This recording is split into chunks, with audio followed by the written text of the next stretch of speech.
Hello everyone, welcome back to C plus plus programming course. ఈ వీడియోలో మనం nested if and nested if else గురించి మాట్లాడుకుందాం. మనకు ఇఫ్ అండ్ ఇఫ్ ఎల్స్ గురించి తెలుసు కదా. ఇఫ్ అంటే మనకు ఒక బ్లాక్ ఆఫ్ కోడ్ అనేది ఒక కండిషన్ సాటిస్ఫై అయితేనే ఆ కోడ్ అనేది ఎగ్జిక్యూట్ అవ్వాలి. అలాంటప్పుడు ఇఫ్ యూజ్ చేస్తాం. ఇఫ్ ఎల్స్ ఎప్పుడు యూజ్ చేస్తాం? మనకు ఒక బ్లాక్ ఆఫ్ కోడ్ అనేది ఒక కండిషన్ బేస్ చేసుకొని కండిషన్ ట్రూ అయితేనే ఒక బ్లాక్ ఆఫ్ కోడ్ అనేది ఎగ్జిక్యూట్ అవ్వాలి. ఒకవేళ కండిషన్ ఫెయిల్ అయితే ఇంకో బ్లాక్ ఆఫ్ కోడ్ అనేది ఎగ్జిక్యూట్ అవ్వాలి. అలాంటి టైంలో మనం ఇఫ్ ఎల్స్ యూజ్ చేస్తాం. ఈ నెస్టెడ్ ఇఫ్ అంటే ఏంటంటే మనం ఒక ఇఫ్ కండిషన్ ఉంటుంది, ఆ కండిషన్ సాటిస్ఫై అయితే ఆ ఇఫ్ లోపల మళ్ళీ ఇంకో ఇఫ్ కండిషన్ ఉంటుంది. సో ఇలాంటి వాటిని మనం ఏమంటారంటే నెస్టెడ్ ఇఫ్ అంటాం. నెస్టెడ్ ఇఫ్ ఎల్స్లో ఫస్ట్ మనకు ఇఫ్ ఎల్స్ ఉంటుంది, ఆ ఇఫ్లో లేదంటే ఎల్స్లో మళ్ళీ ఇంకో ఇఫ్ ఎల్స్ ఉంటుంది. సో అలాంటి వాటిని మనం నెస్టెడ్ అంటాం అన్నట్టు. ఫస్ట్ మనం నెస్టెడ్ ఇఫ్ గురించి మాట్లాడుకుందాం. సో మనం ఏం చేస్తామంటే సింటాక్స్ ఎలా ఉంటుందంటే మనం ఇక్కడ కండిషన్ ఆర్ ఎక్స్ప్రెషన్ ఇలా రాస్తాం కదా. ఇక్కడ స్టార్ట్ అవుతుంది, ఇక్కడ ఎండ్ అవుతుంది. దీంట్లో మళ్ళీ ఇంకో ఇఫ్ కండిషన్ ఉంటుంది, ఎక్స్ప్రెషన్ ఆర్ కండిషన్. సో ఇలా ఇఫ్లో ఈ ఇఫ్ బ్లాక్లో మళ్ళీ ఇఫ్ కండిషన్స్ ఉండడాన్ని మనం ఏమంటామంటే నెస్టెడ్ అంటాం. ఈ ఇఫ్ కండిషన్స్ మనకి ఎన్నైనా ఉండొచ్చు. దీని లోపల ఇంకా ఇఫ్ కండిషన్ ఉండొచ్చు, దీని లోపల కూడా ఇంకో ఇఫ్ కండిషన్స్ ఉండొచ్చు. సో నెస్టెడ్ అంటే మనకు ఎంత పెద్ద ఎన్ని అయినా సరే ఇఫ్లు అనేవి ఉండొచ్చు అనమాట ఒక ఇఫ్లో. సో ఇలాంటి వాటిని మనం నెస్టెడ్ ఇఫ్ అనేది యూజ్ చేస్తాం. అది మన రిక్వైర్మెంట్ బేస్ చేసుకొని మనము ఈ ఎన్ని ఇఫ్ కేసులు పెట్టాలి అనేది మనం డిసైడ్ అవుతాం. బట్ జనరల్గా కాన్సెప్ట్ ఏంటి, ఒక ఇఫ్లో మనకు మల్టిపుల్ ఆర్ వన్ ఇఫ్ ఉంటే మనం దాన్ని ఏమంటాం నెస్టెడ్ ఇఫ్ అంటాం. ఒక ఎగ్జాంపుల్ తీసుకుందాం. ఒక ఎగ్జాంపుల్ ఏంటంటే, సో ఇప్పుడు నేను వీడియో చేయాలనుకుంటున్నాను అనుకో, యూట్యూబ్ వీడియో. ఫస్ట్ నాకేంటి బోర్డ్ వీడియోస్ చేద్దాం అనుకుంటున్నాను. సో ఫస్ట్ నాకేం కావాలి, బోర్డు ఉందా లేదా చెక్ చేయాలి. సో ఫస్ట్ బోర్డ్ అవైలబుల్గా ఉందా లేదా చెక్ చేస్తాం. ఒకవేళ బోర్డ్ అవైలబుల్గా ఉందనుకో, నెక్స్ట్ మళ్ళీ ఏంటి, నాకు మార్కర్ అవైలబుల్గా ఉండాలి, బోర్డు మీద రాయాలి కాబట్టి నెక్స్ట్ మార్కర్ అవైలబుల్గా ఉండాలి. బోర్డ్ అవైలబుల్గా ఉండాలి అండ్ మార్కర్ కూడా అవైలబుల్గా ఉండాలి. తర్వాతకి నేను చెప్దాం అనుకున్న కంటెంట్ అనేది రెడీ అయి ఉండాలి. సో ఇలా ఇవన్నీ సాటిస్ఫై అవుతేనే నేను లాస్ట్కి మేక్ వీడియో. ఇవన్నీ సాటిస్ఫై అయితేనే ఈ లాస్ట్ అనేది ఈ స్టేట్మెంట్ అనేది ఎగ్జిక్యూట్ అవుతుంది. సో మనం ఇలా నెస్టెడ్ ఇఫ్ అనేది యూజ్ చేసుకోవచ్చు. Okay, next nested if else. Nested if else, ఈ నెస్టెడ్ ఇఫ్ ఎల్స్లో మన నార్మల్గానే ఇది ఇఫ్ ఎల్స్ సింటాక్స్. ఈ ఇఫ్లో కానీ లేదంటే ఎల్స్లో కానీ మళ్ళీ ఇఫ్ ఎల్స్ ఉందనుకో, దాన్ని ఏమంటామంటే నెస్టెడ్ ఇఫ్ ఎల్స్ అంటాం. మనకి ఇక్కడ ఒకే ఇఫ్ ఎల్స్ అనే అలా ఏం లేదు.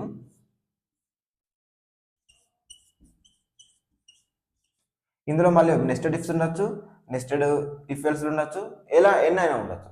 బట్ మనకు ఒక ఇఫ్ ఎల్స్లో ఇంకో ఇఫ్ ఎల్స్ అలా ఉందనుకో, వాటిని మనం ఏమంటామంటే నెస్టెడ్ ఇఫ్ ఎల్స్ అని అంటాం. సో ఇది ఇలా వాడాలన్నమాట. సో ఇప్పుడు మనము ఈ నెస్టెడ్ ఇఫ్ ఎల్స్కి ఒక సినారియో తీసుకుందాం. ఒక సినారియో ఏంటంటే, నేను ఏటీఎంకి మనీ డ్రా చేసుకోవడానికి వెళ్ళాను. ఓకే, సో ఫస్ట్ ఏంటంటే నేను పిన్ ఎంటర్ చేస్తాను కదా కార్డు పెట్టిన తర్వాత.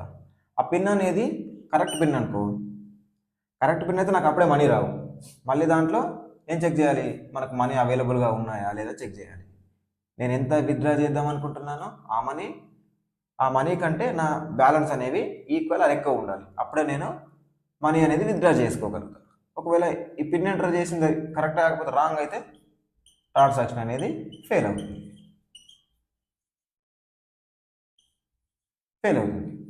సో ఫస్ట్ మనం ఏం చేస్తున్నాం, ఒక కండిషన్ రాస్తున్నాం ఇఫ్లో. ఈ పిన్ ఎంటర్ చేసిన పిన్ అనేది కరెక్టా కాదా అని చెప్పేసి, అది కరెక్ట్ అయితే మళ్ళీ లోపల మళ్ళీ కండిషన్ ఇఫ్ ఎల్స్. మళ్ళీ అందులో ఏంటి, నేను డ్రా చేద్దాం అనుకున్న అమౌంట్ నా అకౌంట్లో ఉన్నాయా లేదా. ఒకవేళ ఉంటే అకౌంట్ అనేది డ్రా చేసుకుంటాను, అంటే నేను మనీ డ్రా అయిపోతాయి. లేదంటే ఇన్సఫిషియెంట్ మనీ అని చెప్పేసి డిస్ప్లే అవుతుంది. సో దానికి మనం కోడ్ ఇది యూజ్ చేసుకోవచ్చు అనమాట.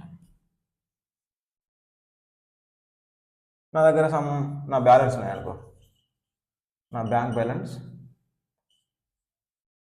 10,000 ఉన్నాయి. ఓకే, నేను ఇక్కడ పిన్ ఎంటర్ చేస్తున్నాను. పిన్ ఎంటర్ చేసిన పిన్ అనేది నా ఆల్రెడీ ఎగ్జిస్టింగ్ పిన్కి ఈక్వల్ అవుతుందా లేదా చెక్ చేస్తుంది ఫస్ట్. ఎగ్జిస్టింగ్ పిన్ ఒకవేళ దీనికి ఈక్వల్ అయితేనే లోపలికి వస్తుంది, లేదంటే ఏమవుతుంది, ఇన్వాలిడ్ పిన్ అని చెప్పేసి మనకి ఇది డిస్ప్లే అవుతుంది అక్కడ. So if else. ఇప్పుడు మన దీంట్లో ఇంకేంటంటే పిన్ అనేది ఈక్వల్ అయిందనుకో, నేను డ్రా చేద్దాం అనుకున్న మనీ విత్డ్రావల్ అమౌంట్ అనేది మనం విత్డ్రా చేద్దాం అనుకున్న మనీ మన బ్యాలెన్స్ కన్నా తక్కువ ఉండాలి లేదా ఈక్వల్ అయినా ఉండాలి. అలా ఉన్నప్పుడే నేను ట్రాన్సాక్షన్ అనేది కంటిన్యూ అవుతుంది, విత్డ్రావుడ్ సక్సెస్ఫుల్లీ. లేదంటే ఇన్సఫిషియెంట్ అమౌంట్.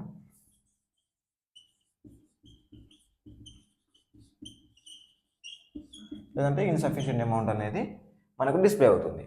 సో ఇది నెస్టెడ్ ఇఫ్ ఎల్స్కి ఎగ్జాంపుల్. ఓకే, ఫస్ట్ మనం ఇఫ్ రాస్తాం, ఎల్స్ రాస్తాం. ఈ ఇఫ్లో మళ్ళీ ఏంటి, ఈ కండిషన్ సాటిస్ఫై అయితే మళ్ళీ ఇందులో ఇంకో condition if else withdrawal amount అనేది బ్యాలెన్స్ కన్నా ఈక్వల్ అని ఉండాలి, లేకపోతే లెస్ దెన్ ఉండాలి. అప్పుడే మనకు ఈ విత్డ్రా అమౌంట్ అనేది మనకు క్యాష్ రూపంలో వస్తుంది అనమాట. ఈ ఇఫ్ ఎల్స్ అనేది ఇక్కడనే ఉండాల్సిన అవసరం లేదు, ఇది ఇక్కడ కూడా ఉండొచ్చు. ఎల్స్ కండిషన్లో కూడా మనకు ఇక్కడ ఉండొచ్చు, మనకు కావాలనుకుంటే మళ్ళీ ఇక్కడ కూడా ఉండొచ్చు. అది మనం ఎలా రాసుకుందాం అనుకుంటే మనం అలా రాసుకోవచ్చు కోడ్ అనేది. సో మన ఇచ్చిన రిక్వైర్మెంట్కి మనము ఒకవేళ నెస్టెడ్ ఇఫ్లో అవసరమైతే మనము నెస్టెడ్ ఇఫ్లో యూజ్ చేసుకోవచ్చు, లేదంటే నెస్టెడ్ ఇఫ్ ఎల్స్లో కావాలనుకుంటే మన నెస్టెడ్ ఇఫ్ ఎల్స్లో కూడా మనం ఇది సాల్వ్ చేసుకోవచ్చు. మనము ఇంకోలా కూడా చేసుకోవచ్చు. అది ఇఫ్ ఎల్స్ కాదు, నెస్టెడ్ ఇఫ్ ఉంది కదా. సో నెస్టెడ్ ఇఫ్కి మనం ఎలా చేసుకోవచ్చు అంటే, సో ఫస్ట్ ఇక్కడ కండిషన్ చెక్ అవుతుంది, మళ్ళీ ఇక్కడ కండిషన్ చెక్ అవుతుంది. మనము ఇలా 2 కండిషన్ చెక్ అవుతున్నాయి కదా, మనం ఇలా పెట్టుకోవచ్చు. మల్టిపుల్ కండిషన్స్ మనం ఇలా చెక్ చేస్తున్నాం. ఇక్కడ ఫస్ట్ కండిషన్ సాటిస్ఫై అయితే అండ్ పెట్టుకొని మళ్ళీ మనం ఇక్కడ సెకండ్ కండిషన్స్ అనేవి రాసుకోవచ్చు. ఇలా ఎన్ని కండిషన్స్ కావాలంటే అన్ని కండిషన్స్ అనేవి రాసుకోవచ్చు. ఇది ఒక వే. బట్ కొన్నిసార్లు మనకి ఎలా ఉంటుందంటే ఫస్ట్ కండిషన్ సాటిస్ఫై అయితేనే మనము నెక్స్ట్ కండిషన్ అనేది చెక్ చేయాలి. సో అలాంటి కేసెస్లో మనం ఏం చేయాలంటే ఈ నెస్టెడ్ ఇఫ్ అనేది యూజ్ చేయాలి. ఇక్కడ మనము ఫస్ట్ కండిషన్ సాటిస్ఫై అయినప్పుడు ఏదైనా ప్రింట్ చేయాలనుకోవడం కానీ, లేదంటే ఏదైనా ఒక బ్లాక్ ఆఫ్ కోడ్ అనేది ఇక్కడ రాద్దాం అనుకుంటే, అలాంటప్పుడు మనం ఏంటి ఇలా యూజ్ చేయొద్దు, నెస్టెడ్ యూజ్ చేయాలి. లేదు నాకు అన్ని కండిషన్స్ ఒకే దగ్గర చెక్ అవ్వాలి అంటే మనం ఇలా రాసుకోవచ్చు. అది కూడా మన బేస్డ్ ఆన్ ది రిక్వైర్మెంట్. మన రిక్వైర్మెంట్ ఎలా ఉంటే అలా కోడ్ రాయాలి. ఓకే, యా, ఇది nested if and nested if else గురించి. మనం దీనికి ఇప్పుడు హ్యాండ్స్ ఆన్ చేసి చూద్దాం. Welcome to nested if else hands on session. So first మనం నెస్టెడ్ ఇఫ్ సింటాక్స్ చూద్దాం. ఫస్ట్ ఇఫ్, ఇక్కడ ఎక్స్ప్రెషన్ ఆర్ కండిషన్ ఏదైనా అనుకోవచ్చు. ఈ ఇఫ్లో మళ్ళీ ఇఫ్ కండిషన్, ఇలా మల్టిపుల్ ఇఫ్స్ అనేవి ఇలా నెస్టెడ్గా ఉంటే మనం దీన్ని ఏమంటాం, నెస్టెడ్ ఇఫ్ స్టేట్మెంట్స్ అనేవి అంటాం. ఓకే, సో ఇక్కడ మనం స్టేట్మెంట్స్ అనేవి రాస్తాం. ఎగ్జాక్ట్గా ఇక్కడే అని కాదు, మనం ఎక్కడైనా కూడా రాసుకోవచ్చు. సో ఇది బేస్డ్ ఆన్ అవర్ రిక్వైర్మెంట్ మనము ఈ స్టేట్మెంట్స్ అనేవి రాస్తాం అన్నమాట. ఓకే, సో ఈ సింటాక్స్ నుండి మనము ఒక ప్రాబ్లం తీసుకొని దాన్ని సాల్వ్ చేద్దాం. సో మనం బోర్డు మీద చెప్పుకుంటే ఏంటి, ఫస్ట్ నేను ఒక వీడియో చేయాలంటే ఫస్ట్ నాకు బోర్డ్ అనేది అవైలబుల్గా ఉండాలి, నెక్స్ట్ మార్కర్ అవైలబుల్గా ఉండాలి, తర్వాత కంటెంట్ అనేది ప్రిపేర్డ్గా ఉండాలి. ఓకే, సో ఫస్ట్ వాటికి నేను ఒక వేరియబుల్స్లో స్టోర్ చేసుకుంటున్నాను. ఫస్ట్ బూల్ లాగా తీసుకుందాం. ఈజ్ బోర్డ్ అవైలబుల్గా ఉందనుకో, సపోజ్ ఈజ్ మార్కర్ అవైలబుల్గా ఉంది. ఈజ్ కంటెంట్ కూడా ప్రిపేర్ అయి ఉంటే అప్పుడు నేను వీడియో చేయొచ్చు. సో ఫస్ట్ నాకేంటి, ఈజ్ బోర్డ్ అవైలబుల్. బోర్డ్ అవైలబుల్గా ఉంటే ఇక నాకేం అవ్వాలి, first board is available print అవ్వాలి. ఓకే, నెక్స్ట్ నాకు మార్కర్ కూడా అవైలబుల్గా ఉండాలి. అప్పుడు అవైలబుల్గా ఉంటే మార్కర్ ఈజ్ అవైలబుల్.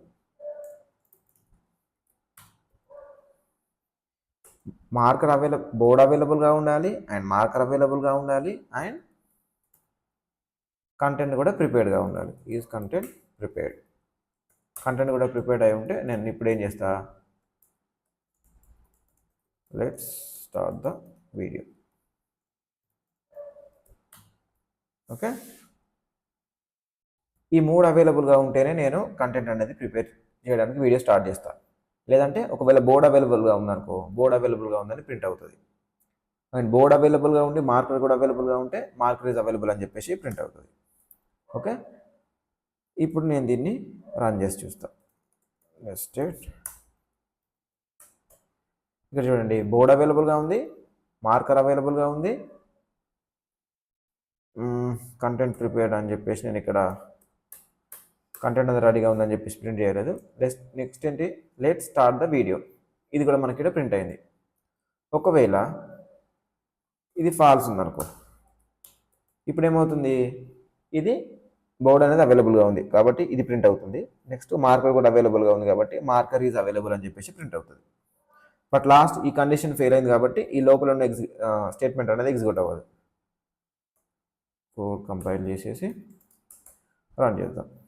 చూడండి, ఈ స్టేట్మెంట్ ఎగ్జిక్యూట్ అవ్వదు ఎందుకంటే ఇది ఫాల్స్ ఉంది కాబట్టి. ఓకే, ఇది నెస్టెడ్ ఇఫ్ గురించి.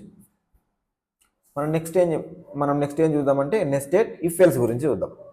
ఓకే, సో మనం నెస్టెడ్ ఇఫ్ ఎల్స్కి ఏం ఎగ్జాంపుల్ చెప్పుకున్నాం. నేను ఏటీఎంకి వెళ్ళిన తర్వాత కార్డ్ పెట్టేసి పిన్ అనేది ఎంటర్ చేశాను. ఓకే, పిన్ అనేది ఎంటర్ చేసిన తర్వాత పిన్ అనేది కరెక్ట్ ఎగ్జాక్ట్గా నా పిన్కి ఈక్వల్ అయింది అనుకో, నేను ఎంటర్ చేసిన పిన్ అనేది.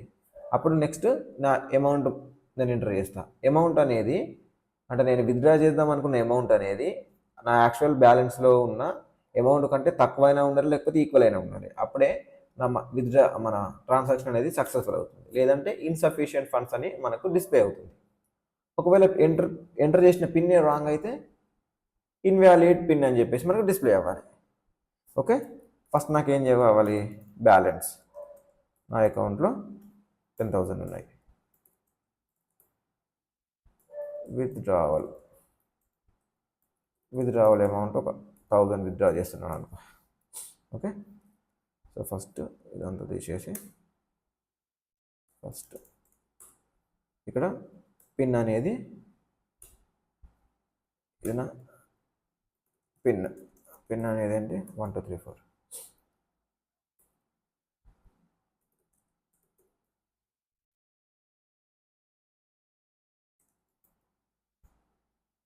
సో నేను పిన్ అనేది రీడ్ చేసుకుంటున్నా యూజర్ నుండి.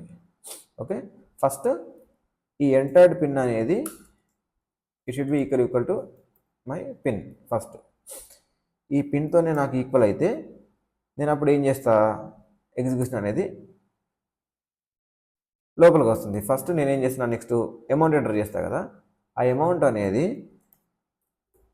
విత్డ్రావల్ అమౌంట్ అనేది less than or equals to నా అకౌంట్ బ్యాలెన్స్. ఇలా ఉంటేనే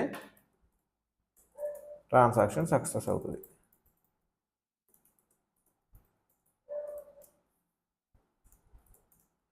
అప్పుడు మనీ నేను విత్డ్రా అయిపోతాయి. లేదంటే అమౌంట్ లేకపోతే ఇన్సఫిషియంట్ అమౌంట్. ఒకవేళ పిన్నే రాంగ్ అయిందనుకో, ఇన్వాలిడ్ పిన్. ఓకే, సో ఇక్కడ చూడండి ఫస్ట్ ఇఫ్ ఎల్స్ ఉంది, ఈ ఇఫ్లో మళ్ళీ ఇఫ్ ఎల్స్ ఉంది. సో ఇది nested if else. Okay, so నాకు ఇక్కడ అవైలబుల్ బ్యాలెన్స్ ఉంది, నాది ఇది బ్యాంకు నా అకౌంట్ పిన్ ఉంది. నేను ఇక్కడ పిన్ మళ్ళీ ఎంటర్ చేస్తున్నాడు. నేను విత్డ్రా చేద్దాం అనుకున్న అమౌంట్ 1000. సో 1000 అనేది మనకు 10,000 కంటే less than or equal to కాబట్టి ఇక్కడ ఏమవుతుంది, ఈ బ్యాలెన్స్ అనేవి బ్యాలెన్స్ మైనస్ విత్డ్రావల్ అమౌంట్ ఇది జరగాలి యాక్చువల్గా. ఓకే, దాంట్లోకి వెళ్ళి మనకు బ్యాలెన్స్ మనం విత్డ్రా చేసిన అమౌంట్ అనేది మైనస్ చేయాలి. Okay, nested if else. So ఇక్కడ నా యాక్చువల్ పిన్ ఏంటి 1 2 3 4, బట్ నేను ఇక్కడ 1 2 3 ఇచ్చాను అనుకో, ఇన్వాలిడ్ పిన్. 1 2 3 4 ఇస్తే ట్రాన్సాక్షన్ సక్సెస్ఫుల్, ఎందుకంటే నేను విత్డ్రా చేద్దాం అనుకున్న అమౌంట్ అనేది 1000. ఇక్కడ యాక్చువల్గా ఉన్న బ్యాలెన్స్ ఎంత 10,000. ఒకవేళ నేను 1 lakh విత్డ్రా చేద్దాం అనుకున్నాను అనుకో, నా పిన్ కరెక్టే 1 2 3 4, బట్ నేను విత్డ్రా చేద్దాం అనుకున్న అమౌంట్ అనేది నా యాక్చువల్ అమౌంట్ కన్నా ఎక్కువ ఉంది. సో అక్కడ మనకు మనీ అనేది అంత విత్డ్రా అవ్వవు, ఇన్సఫిషియంట్ అమౌంట్ ఉంది కాబట్టి ఇన్సఫిషియంట్ ఫండ్స్ అని చెప్పేసి ఇక్కడ మనకు ప్రింట్ అవుతుంది అనమాట. సో ఇది మనం నెస్టెడ్ ఇఫ్ ఎల్స్ యూజ్ చేసే విధానం. మనకు రిక్వైర్మెంట్ ఇస్తే ఆ రిక్వైర్మెంట్ ఈ సినారియోకి మ్యాచ్ అవుతే మనం దీంతో కోడ్ అనేది సాల్వ్ చేయాలన్నమాట. Okay, yeah, this is about nested if and nested if else. We will see you next video. Happy coding.